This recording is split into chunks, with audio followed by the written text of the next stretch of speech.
isn't. Maybe the speaker has to intend it to threaten. That makes the world a little less pleasant to live in, but if that's the case, it's part of the strong medicine that free speech is that, and so with respect to threats, this is a Brandenburg case. The Supreme Court, there was a Klan rally. They were right outside town. They were talking about how they were going to go in there, what they were going to do to people in town. They were getting everyone all riled up. Some people had guns. They were on TV telling there was a TV reporter there, getting ready to march. The Supreme Court said that wasn't imminent enough. That was protected speech. You have to get very close. What they didn't want to do is make the mistake of the court during World War I, where people were passing out, outside of the draft center, resist the draft, don't be a slave. It has to be imminent, and they're serious about that. You have to be very close to doing the bad thing. Yeah. Does it seem to you that the mainstream white culture gets protected a lot more? I can't even imagine what would happen if there was a big group of black people outside a little white Texas town saying they were going to go in and do all these things. Yeah. I don't think it would. That's something we have to be aware of. Now, there were Black Panther cases where they enjoyed the same protections. There was cases. There was a case where, again, the draft, someone said, if I ever get drafted, if they ever hand me a rifle, the first person I'll set my sights on is LBJ, a direct threat against the president. And he also got the benefit of this and said, no, that's not imminent. He's not, and he probably was serious. He might have intended it. But it wasn't likely that he was going to do it. Right, yeah, right. So, it has generally been. I think that's an important concern, and we want to check their math on this to make sure that it's too easy to. This is a minority group. Right? The Klan, fortunately, is a very small minority group, but But that's always a concern in these issues. Is it's there to protect all of us. It has to. If it's not protecting us equally, it's not doing its job. If it's not protecting the dissenters from some groups and not others, the whole point of it is to give us all protection. So why was the handing out a petition or saying don't sign for the draft or whatever it is, and just said why is that not okay? No, it was protected. Oh, okay. It wasn't okay in World War I, though. That's what. So back in all of those cases in World War I, they were very worried about interfering with the draft. Yeah, and that's where Justices Holmes and Brandeis, after a while, finally said, maybe this should be protected. Yeah. And so it went from. They said maybe it should be protected. We'll look for a. Originally, what they said is we'll look for a natural tendency. If this speech has a natural tendency to lead to bad things, then it's not protected. Well, what doesn't have a natural tendency to maybe lead to bad things if things go the wrong way? So that didn't protect anyone. Then they said, well, we'll look for a clear and present danger. That didn't do the communist book group much good during the 50s, McCarthyism. And so the Brandenburg test. This is an attempt, and they were really, not to put too fine a point on it, they really wanted to say imminent lawless action. It has to be steps away from the bad thing. That's just such a curious, and like ISIS, they're like anybody to go on a website to be, what is that called, radicalized to ISIS is, they're intercepting that, but they're not intercepting. How many black men have been lynched in the 20th century, but to a terrorist group like this? So it's like it's an interpretation as to what's imminent and what's not by probably the color and the ethnicity and the religion of the people deciding. Wouldn't you think? Well, I hope not. That's not what the First Amendment means. They're doing it wrong if that's what they're doing. Because of course the whole point is that then that's based on the message. It's even worse. It's censoring some people and not others based on their message. So how does somebody get away with during presidential or not necessarily just presidential, but also senatorial or whoever, when they come out with statements that are inaccurate about? Oh, that's good. It's like you know the next slide I have. So fraud or false speech. So this is a guy. This is Mr. Alvarez, who is running for. Actually, this is the only part of the country that might understand just how heated water board elections get. This guy's in California running for one, and he goes out and he's running. And he says that he played on the Detroit Red Wings, and that he goes on and on about all these completely false things as he's standing up, probably in a space like this, a community center, running for this some sort of conservation district. But where he goes wrong is he says that he received a Medal of Honor for his military service. Right, yeah. It's a great picture of him. I'm sure most of those were not earned.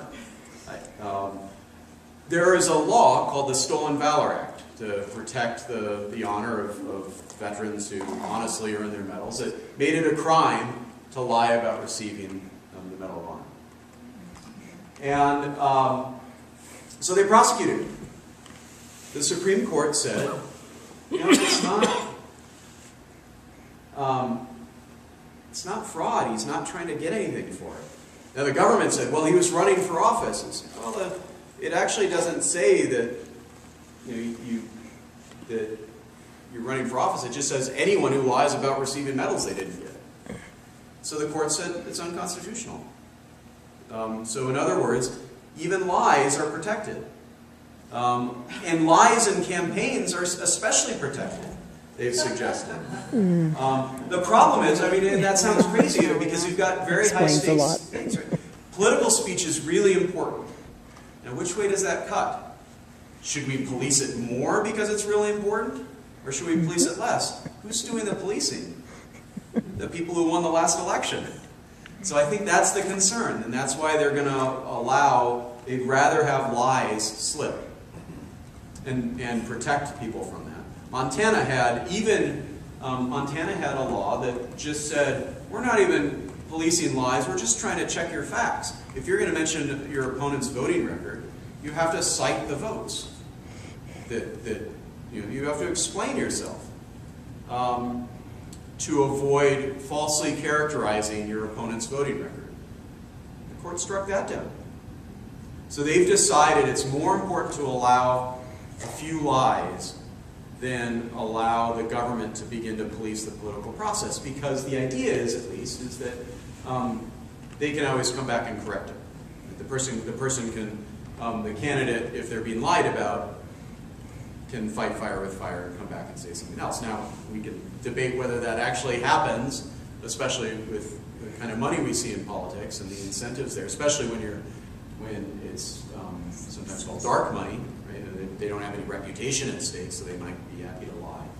But the court has made it pretty clear that lies are protected. Fraud isn't protected. If I'm stealing from you through my lies, that's different. But generally, Mr. Alvarez, views. Okay, yeah. I have a question. I read earlier in the fall an article from I don't know if it was The Guardian or where, but there is about the ability of certain organizations to create these bots that the electronic bots that can go out and generate an environment or an atmosphere of protest or false facts or whatever that's completely computer rigged. And the article was just beautifully written in incredible depth, and I'm never able to reproduce those. But do you know what? Yeah. Anybody no, I mean, so the term fake news has kind of been co-opted, but this was a real concern, right? I think Russia has been linked some of it. That's what's really interesting about this. Was a controversial case. I mean, and there are several justices who said, that's not really faithful to our First Amendment tradition if it's about truth. I mean, you know, we're worried about censorship, but he was clearly lying. It was a falsehood. I wonder what the, and you know, we can always clear that up. Anyone can just check on the internet and they'll find out the answer. Well, if you can't believe anything you see anywhere, I wonder whether that's going to change the court's assessment or our own assessment of how protective we should be of lies. Well, yeah, just the cyber technology stuff that is so. Anyway, I just was like, oh my gosh, they can just create these little electric things that go out, and when they detect enough information or a certain flavor of how people are responding, they just automatically activate and go out and create this whole other reality. Right.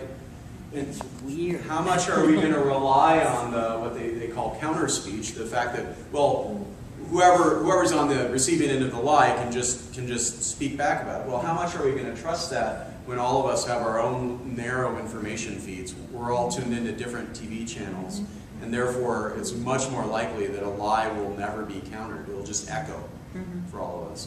I think that's a concern under the First Amendment, and I don't know. I think it's something the court's going to have to take account of, because it's going to be so easy to generate. At some point, the interest in having an informed citizenry for our self-governance. Certainly in World War I and during the McCarthy era, that balance tipped to, no, you just got to let people speak, and we're hands off. Don't let people speak. At some point, particularly when it's computers and other, it's so distant from this communication, maybe they'll reassess that. Question. Yeah. Are campaign contributions considered a form of speech? Close to it. So the court said back in a 1976 case, but they're considered, the best way to describe the way the court thinks of them is that they're symbolic conduct. They're a way of affiliating yourself with a campaign, so that they can be regulated more than just speech. You can limit them, the court has said, but you can't ban them. And that's created an interesting dynamic, because the court, in the same case, the court said you can limit campaign contributions. They also said that you can't limit campaign expenditures. So you can do the math there. If you're living in a world where you can only get money $100 at a time, but your opponents can spend infinite dollars, that's going to result in what we currently have, which is Congress that spends most of their time raising money rather than making law. But that's the current rule: is that expenditures, because you're speaking, right, buying ads, for example, you can spend an unlimited amount to buy ads, but you can cap the amount that you can directly give to a candidate. So the concern, and I think it's a lot of people share it, is that with corporations making campaign contributions and paying for ads, would that require a constitutional amendment in order to restrict that? It's interesting. One of the things I did back when I was working for the state is I represented Montana in 26 states in Citizens United, Yes. unsuccessfully. I think you all know how that went. And then Montana was the only state to fight it at the state level under my then boss, who's now Governor Bullock. But two things. First, the court has not said you can still ban corporate contributions directly to candidates, they've said. Because once you allow corporations to do it, it's too easy to just, for one person to create 10 corporations and get around the contribution limits. So corporations corporations do not have a constitutional right to give to candidates, for now. We'll see. But corporations do have a right to give money to independent campaigns, independent PACs or dark money groups or whatever. And that's where Citizens United has been felt. Would it take a constitutional amendment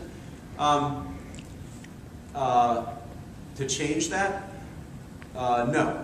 It would take a change in the views of sufficient members of the Supreme Court. Citizens United was a 5-4 decision. The four, if there were 5 justices who agreed with, if there's another justice who agreed with those 4, it would have come out the other way. And I think there are real speech issues, right? To say that Citizens United couldn't broadcast a movie about Hillary Clinton. Also, then arguably during the same campaign that Michael Moore couldn't broadcast a movie about George Bush, that's worrying. And so I think the court was right to take a close look at the law. They did reach an incredibly broad ruling. Corporations do have free speech rights. The New York Times is a corporation. The Coalition is a corporation, right? Non-profit, yeah. Yeah. So, you have to at least say, media corporations, nonprofits. Well, what about for-profit corporations? Citizens United took money from some for-profit corporations. I think people try to draw that line, and I think that's a defensible line, but the court said it's kind of hard to tell the difference between these. Corporations have other rights. You can't go into a for-profit corporation without a warrant and start going through their files.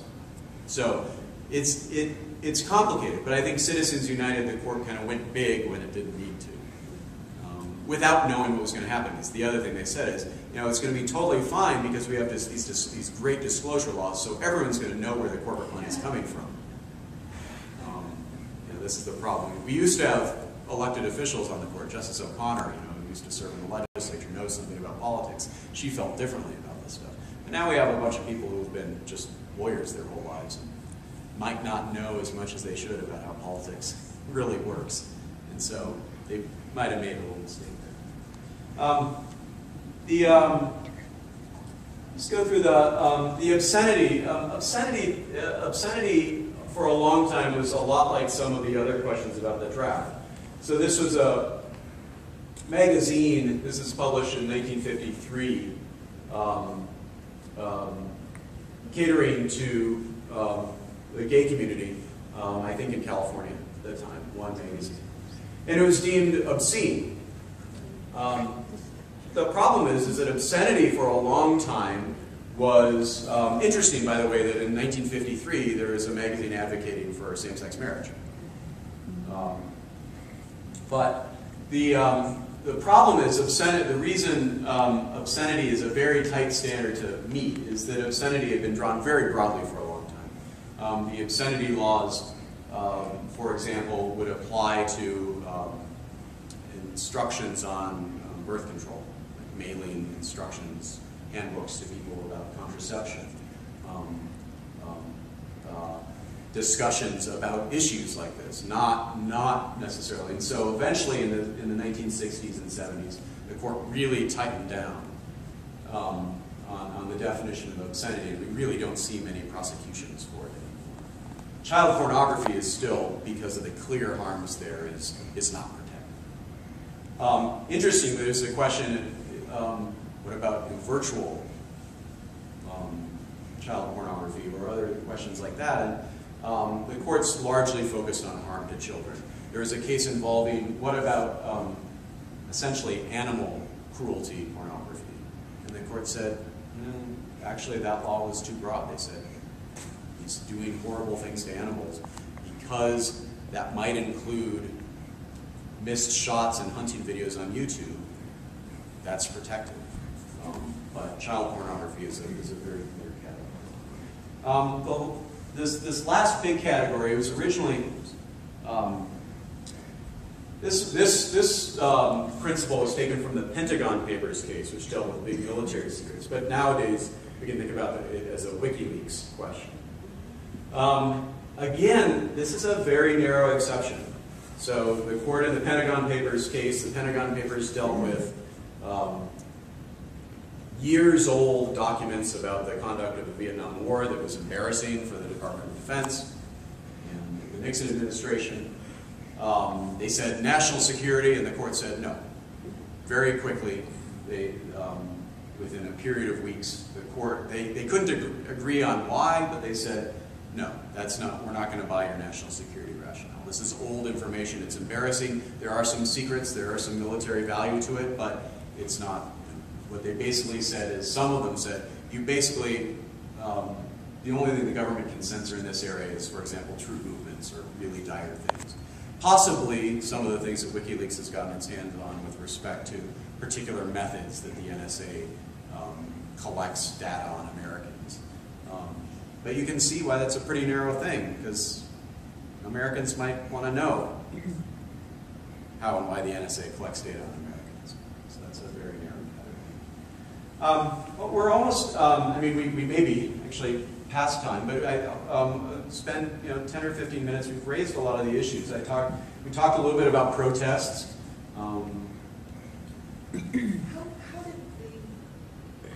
I want to know how they got away with everything that happened with here. How did they get away with water cannons and tanks and all the things that they had present at this protest? And banning news about it. And banning news, having drones go overhead.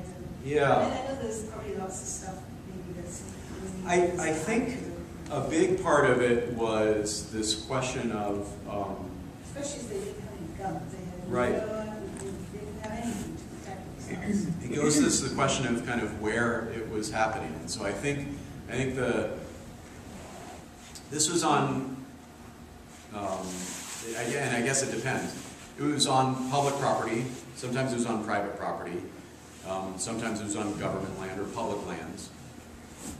And I think the governments, and so it all came down to, were these lands open for camping, and if they're open for camping, are they open for protesting?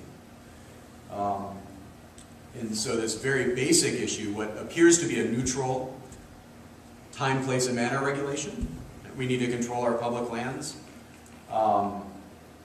We can't have protests on the Going to the Sun Highway. That principle, I think, was applied here to say, well, these are public lands, and at some point it's unsafe or unsanitary to use this. This isn't, and what they'd argued was, this isn't the sort of traditional place for protests. Yes, it's public lands, but just as you wouldn't allow protests, big protests in some areas of sensitive areas of the national park, these are BLM lands that we want to protect. Now, that's a contestable assumption.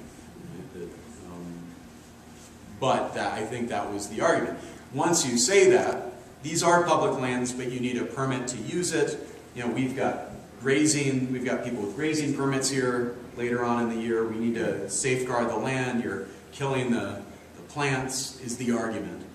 Then it becomes a question of, given that you're trespassing, you don't have permission. Even if it's public lands, you're trespassing. And if that's the case, the government's argument is that this doesn't have anything to do with your message. We're just protecting these public lands for other people to use afterwards. That's the explanation. Whether it's justified is a different question. But it all goes to, are you abridging? Are you trying to censor this content? Or are you just trying to protect the public lands? And of course, that's questionable too. Right. No, I think the people who were jailed for trespass there, the courts, I didn't follow closely, but it doesn't sound like the courts bought that argument. They were with the government. Does that supersede, and I'm not I don't know the fine print on this, but does that supersede ancestral treaty rights to protect, burial grounds and cultural sites? That's the irony here, and we've talked about it a lot with our students. We've all followed this with a lot of interest.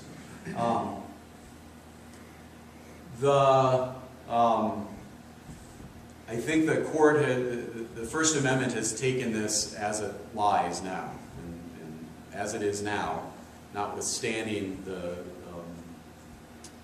disregard of treaty rights in the past, as it all boils down, it is now federal land, or that's the claim.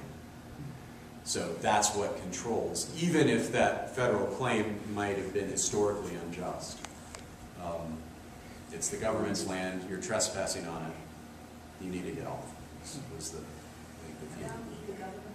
Well, that's, well, right, we are the government, but... We have the right to be there because we're the government?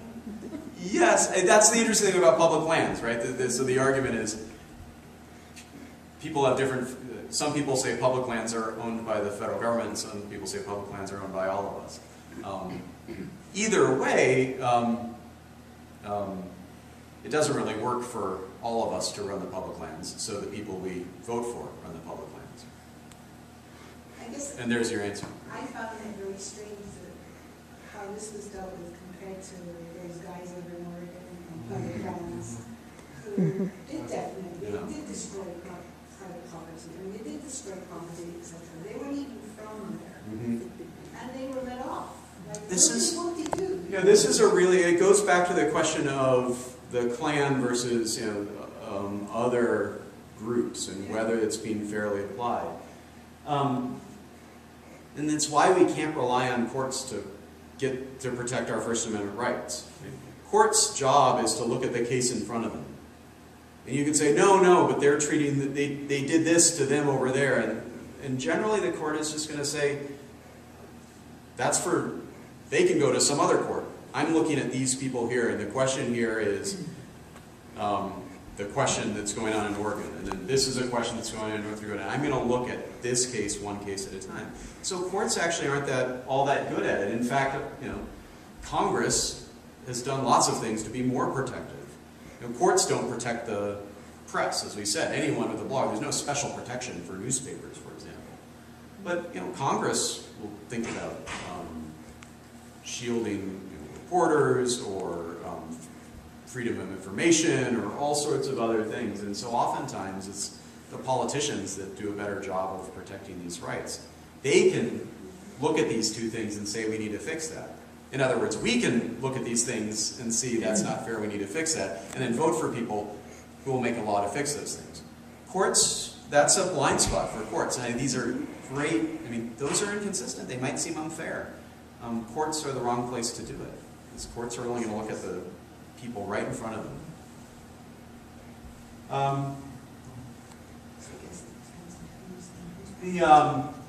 One of the interesting, we talked about government speech a little bit.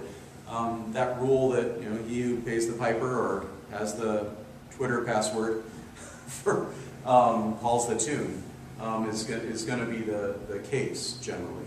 So public employees, their speech, at least if it relates to their job, generally can be regulated. That's why I can't decide to go into class tomorrow morning and do a song and dance or something that has nothing to do with constitutional law. I have to do my job. It might seem odd to think of that particular logo, which is deeply offensive to many Americans, including many Native Americans, as government speech. The argument, though, is that they get a trademark, and that little TM is government speech. That's the argument of the football team's owner.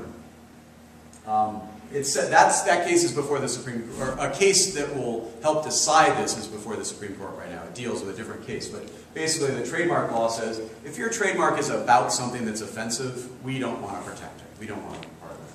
The problem is that's content-based. That's abridging. If it's about something that's offensive, they're picking and choosing messages. And so the people who have sued to take away that trademark protection are facing kind of an uphill First Amendment battle because the owner of the football team, as well as other people with similar marks, are saying, you can't pick and choose just because you don't like it or just because other people are offended. Offensive speech is protected. So more likely here a decision, it involves a different group, a group that uses kind of it's a music group that uses an Asian American music group that uses a racial slur to describe their music group. But it's a similar issue. He said, we should be able to use this. You can't not give us trademark protection just because you don't like our name. Similarly, that might be what we see with respect to that logo. I mean, the last piece, and again, we've talked about this a little bit, is is really deeply offensive speech, maybe threats,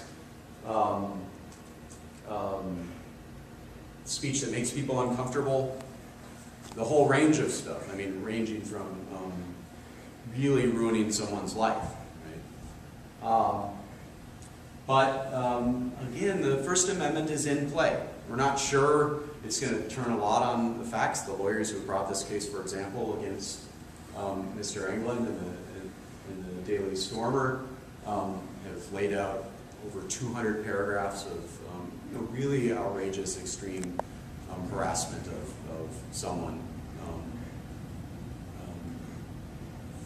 based on her religion, and just really deeply offensive, scary stuff.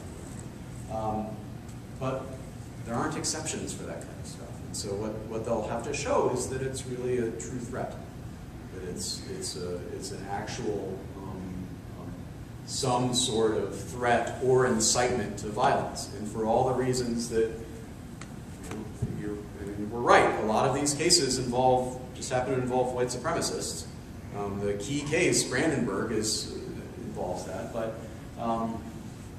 the reason they set such a high bar for these claims is because they're worried about making mistakes that will chill speech.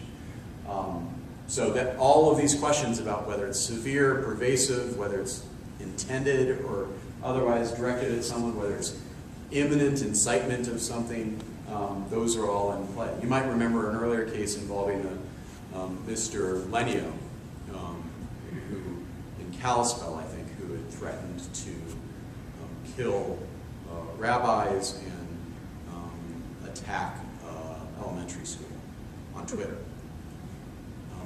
The charges against him were eventually reduced or dropped because of these First Amendment concerns. It wasn't that he couldn't be punished for those things, but in order, under the First Amendment, you have to establish some extra things. You have to establish more, for all these reasons, more than just that he said it. You have to establish that he said it and it was truly threatening, for example. So I wonder if you could define imminent. Yeah. How do they define that word imminent? I mean, if somebody's at a rally and saying they're going to march into town and kill somebody, that seems pretty imminent to me. Well, so it turns on things like, have they identified a particular target? I mean, it turns on these really, awful things, but have they identified a particular person? Do they intend to do it? And is it likely to happen? And for all of those reasons, because in these cases they don't trust the government to make those judgment calls, except when you're really close to doing the bad thing. It's generally been a high standard. Now we have the case involving the doctors in the anti-abortion website, where the court said that was imminent enough. Now, note, imminent not only includes how close you are geographically, physically, or time-wise to doing something bad, but it also may suggest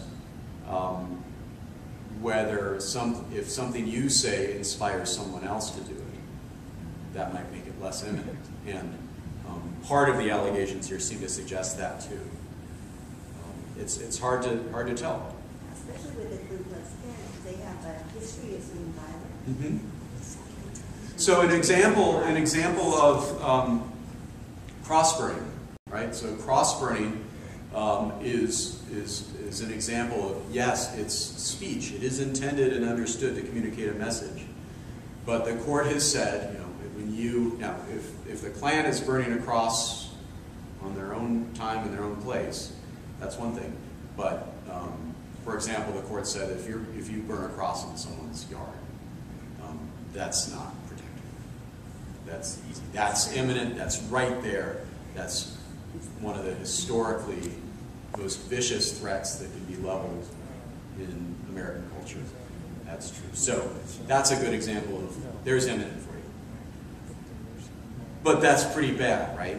It has to, I mean, is there anything short of that?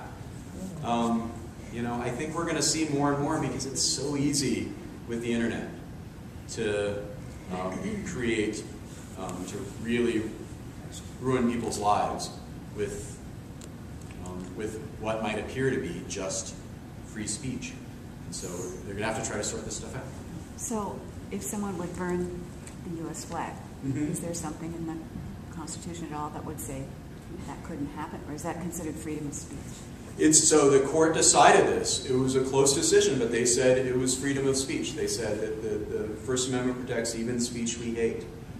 And they'd said, now it's a great example of the difference. So someone burns a flag in the town square.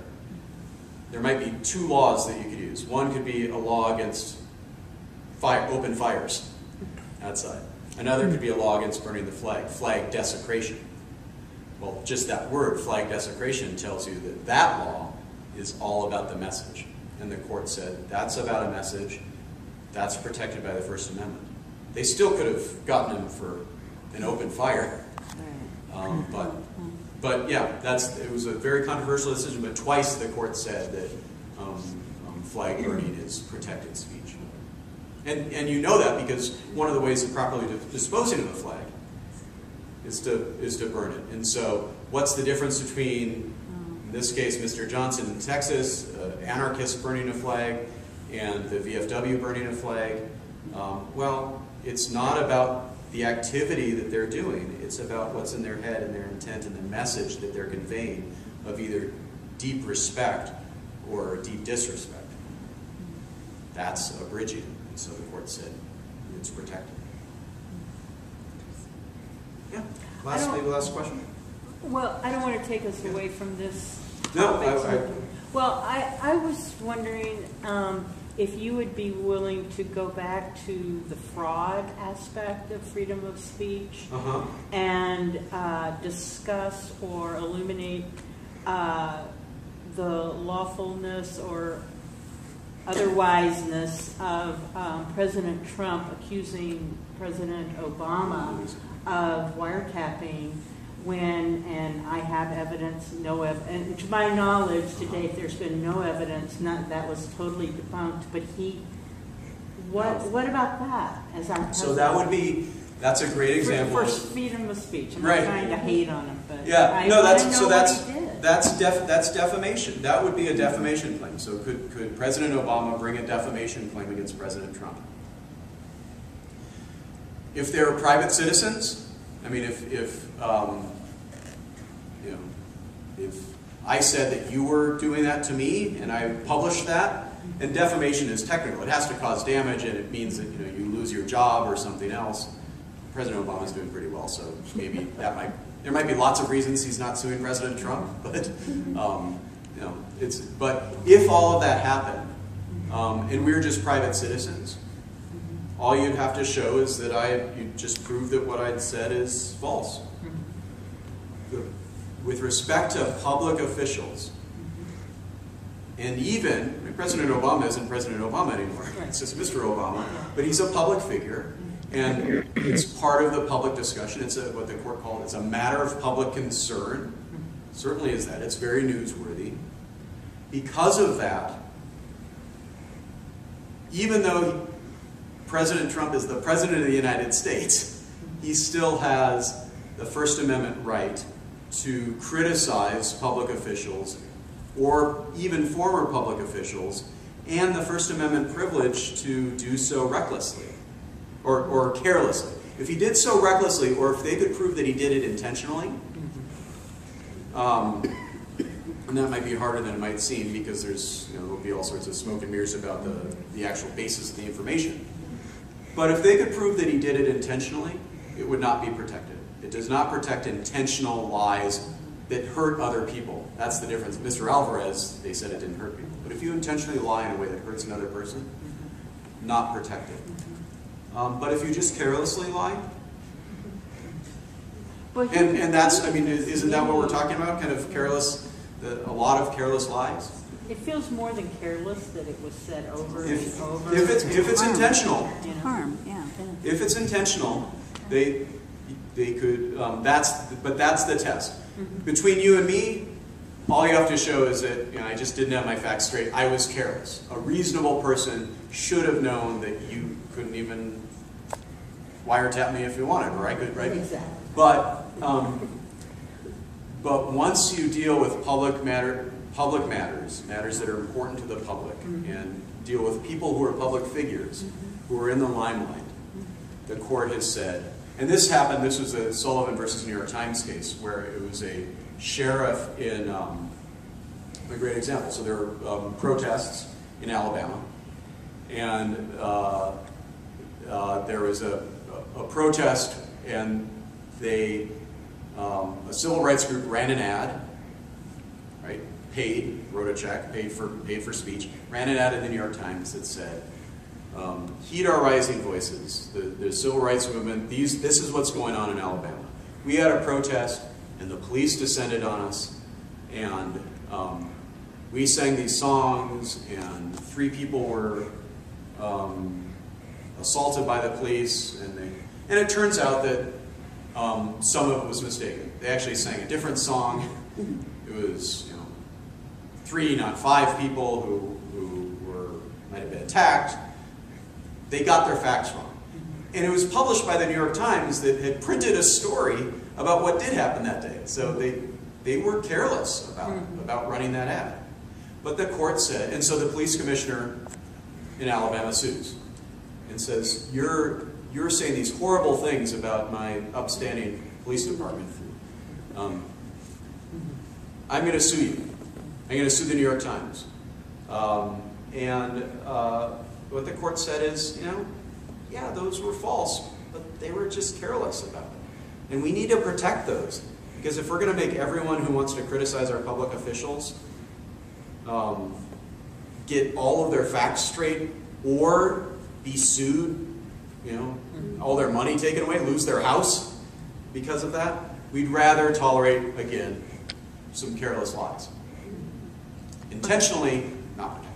But their families are protected, right? Well, so that's so. I mean, boy, what an interesting example. With typically, you'd say in a presidential family that their, for example, kids are protected. When they hold offices of public trust, probably not. But it's all context. That's the big question: is how far down the line does it go? So. So going back to that wiretapping, so Yeah. who would be the people, who would be the person who would investigate that or make a decision that this is... Oh, whether it was true or false? Yes. The lawyers on either side would try to get to the bottom of it. Maybe have a trial. It's not Congress that sets that in place. Well, in this particular instance, because you're dealing with wiretapping, but in general, it would be up to a jury and a judge to decide whether it's false or not. And so if President Obama was to say, Yeah, what's the If he's- statute of limitations? That's a good question. So, typically this is it's a state law. But, so when President Trump ran and said, I don't like the mainstream media, I'm going to open up the libel laws, the president can't do that. Libel laws are usually state laws. All right, really last question. Do sitting presidents have some sort of constitutional protection from lawsuits brought by private citizens? Oh, it's a great note to end on. The wonderful thing about, the really important thing about law is that what goes around comes around. There's a short piece I wrote in the Missoula, I wrote elsewhere, but the Missoula Independent ran about what just happened in San Francisco's sanctuary city victory, based on a case that the sheriff of Ravalli County brought to not comply with Clinton-era gun control laws. Now San Francisco is saying if the Ravalli County doesn't have to comply with the Brady bill, we don't have to comply with immigration law. So that's just the setup. I encourage you to take it. It's in the Indy. But with respect to this, you know what case President Trump is citing for why, for the case that's at issue here? Clinton v. Jones. which is the case where the Supreme Court said, another case where maybe they got it a little wrong, but what could possibly happen if we let this sexual harassment claim go against the sitting president? I mean, what's going to happen? They could get impeached? Oh, he's going to get impeached, okay. But that's the case. So Clinton v. Jones, which established that you could pursue a case not related to the president's official duties, right? Because there's lots, he's a businessman, so he's got lots of lawsuits. Bill Clinton lost that case, and so the same precedent would presumably apply to President Trump. So remember, what goes around comes around, that's law. That's a constitution for you. Yes. Thanks, everyone.